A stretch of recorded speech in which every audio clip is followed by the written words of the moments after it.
In America, the average person saves 7.5% of their income. In the UK, it's basically the same. So I was shocked when I calculated how much I save and found it was around 70% of my monthly income. But most surprisingly, it's not actually as difficult as it sounds, as there are a few specific strategies that I use which I'm going to share with you now. So during this video, I'm going to give you some real specific tips on how you can save money.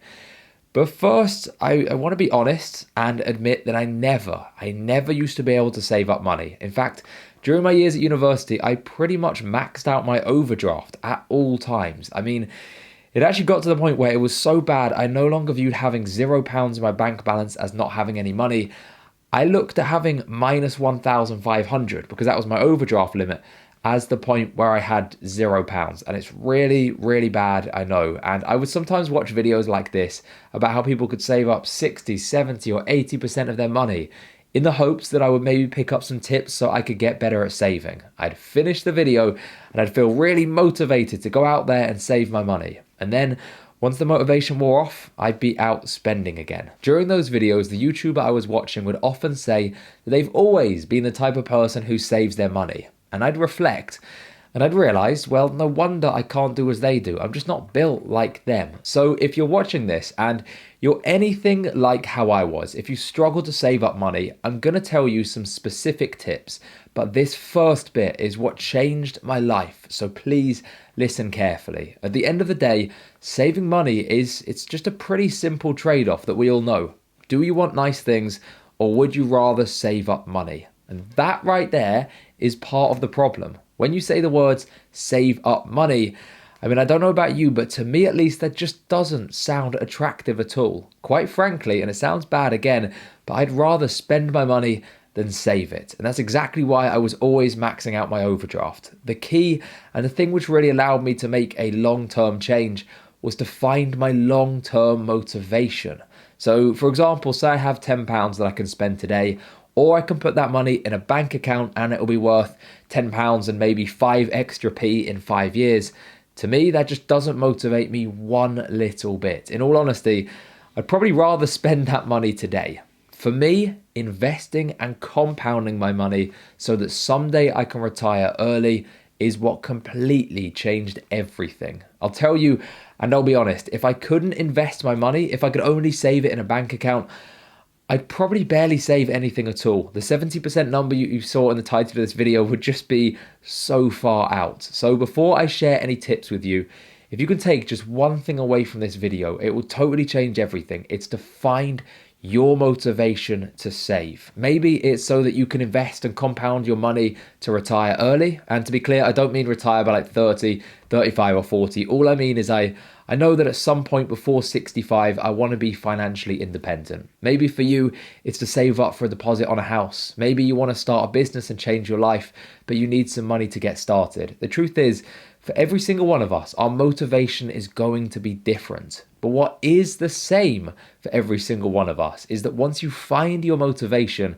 try thinking about it next time you're about to spend your money. You're still going to have the urge to spend, but now you're going to have the opposing urge in your head to save as well. And as long as you have both of these things in there and not just the urge to spend, trust me when I say it becomes a whole lot easier to turn away and keep your money in your pocket and save that money instead. And the craziest thing is that over time, the habit of not spending as much is going to build up until you're going to find it much easier than you ever thought that you could to save your money. And like I say, I was a spender for many years, and I wish someone had just told me how much more important this advice is to find my motivation to save and think about it frequently than any generic tip or piece of advice that you could give. But having said that, I do also want to give you some real actionable tips to work alongside that. So let's kick it off with making a budget. Now, I don't know about you, but when I first heard that I should make a budget, I had that uneasy dropping feeling in my stomach and I just wanted to stop the video right there and then. So let's make it easy. Don't write down everything you spend each month. No, if you try to make that and it's going to be too complex, the truth is you're just not going to do it. Instead, let's be realistic. After this video, just jot down the 10 or 5 biggest expenses for the last month and then take an educated guess at how much the other expenses in your life outside of these might come to. For the accountants out there, the words Educated guess are pretty much your worst nightmare, I know, but the truth is, the best budget is the one you actually make. If you're anything like me, counting every item is just not going to happen, so it's better to have a rough idea than no idea.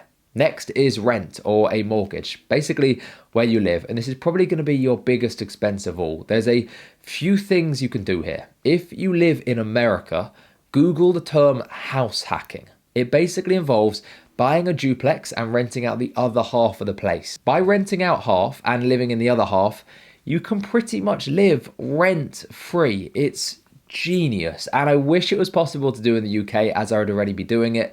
Unfortunately, it's not, so if you live in America, please do Google house hacking, as you have an amazing opportunity. If, like me, however, you can't do house hacking, the two biggest things are, number one, living with roommates, and number two, the area you live in is going to be a big factor for price. I'm currently living in London, so we'll use that as our example, but these rules can be applied to wherever you live too.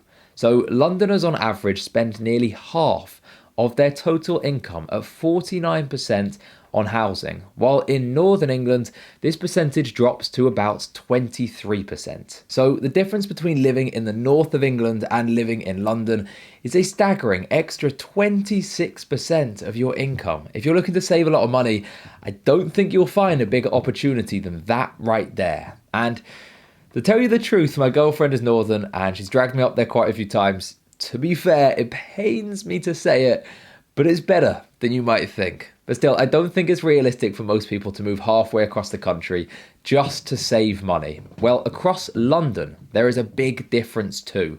Renting a one-bedroom property in Camden, 61% is spent on rental costs, whereas renting a one-bed property in Kingston, the percentage spent on rent is just 25%. So even just living in a different area of London can make a huge difference in how much you can save every month. And the same goes for every area of every country. So if you are living in a slightly more expensive area, ask yourself honestly, can you live somewhere a bit cheaper? Or can you live with roommates to bring down those monthly expenses? Now, for me personally, I live with my family, and at 25, some of you might find that odd, but I have no embarrassment whatsoever in saying it, because the way I see it, I'd rather live with my family and save up an extra £10,000 each year, because that's how much rent would cost roughly in London. Now, I'm fortunate to be able to still live with my family, as many people don't have that option. And of course, this does allow me to save up a larger portion of my money, so I am extremely grateful. But I think there are a lot of people out there who turn 20,